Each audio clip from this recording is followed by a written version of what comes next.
गहरे जंगल के बीचों बीच एक सुंदर हिरन रहता था। उसका नाम बलवीर था, क्योंकि वह न केवल तेज दौड़ सकता था बल्कि बहुत साहसी भी था। उसकी बड़ी बड़ी आंखें चमकती थीं और उसके सींग सोने जैसे लगते थे जब उन पर सूरज की रोशनी पड़ती थी।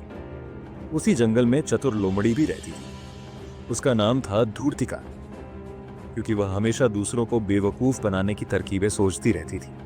धूर्तिका को बहुत तेज भूख लगी। उसने सोचा, अगर मैं उस बलवीर को किसी तरह बेवकूफ बना दूं, तो आज का भोजन तैयार हो जाएगा। वह एक बड़े पेड़ के पास बैठी और दर्द से कराहने लगी।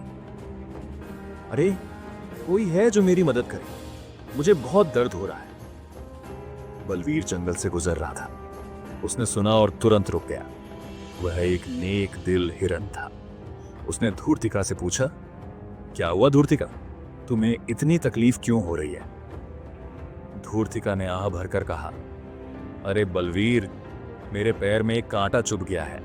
मैं चल भी नहीं पा रही हूं। अगर तुम मेरी मदद कर दो तो मैं हमेशा तुम्हारी आभारी रहूंगी। बलवीर को दया आ गई। वह धीरे धीरे धूर्तिका के पास गया। जैसे ही वह उसके पास पहुंचा, धूर्तिका की आंखों में शरारत झलकने लगी। अब तो ये मेरे पंजों में ही फंस गया, उसने सोचा और झपट्टा मारने के लिए तैयार हो गई। लेकिन बलवीर समझदार था। जैसे ही उसने धूर्तिका की आंखों में चालाकी देखी, वह तुरंत सतर्क हो गया। उसने तेजी से अपने पैरों को जमीन पर पटका और छलांग लगाई। धूर्तिका को लगा कि उसने पकड़ लिया, लेकिन बलवीर अपनी पूरी ताकत से उछलकर दूर जा पहुंचा। वह हंसते हुए बोला, धूर्तिका, चालाकी से नहीं बल्कि सच्चाई और मेहनत से पेट भरना सीखो, वरना एक दिन खुद मुसीबत में फंस जाओगी। धूर्तिका गुस्से में अपने दांत पीसती रह गई। उधर बलवीर खुशी खुशी जंगल में अपने दोस्तों के पास चला गया, जहां सबने उसकी बहादुरी की सराहना की। इस तरह बलवीर की चतुराई और हिम्मत ने उसे चालाक लोमड़ी के जाल में फंसने से बचा लिया। उसने सिखाया कि हमेशा दयालु बनो, लेकिन आंखें खुली रखो, क्योंकि हर कोई सच्चा दोस्त नहीं होता।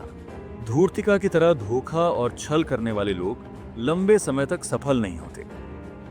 सच्ची सफलता ईमानदारी, मेहनत और समझदारी से ही मिलती है।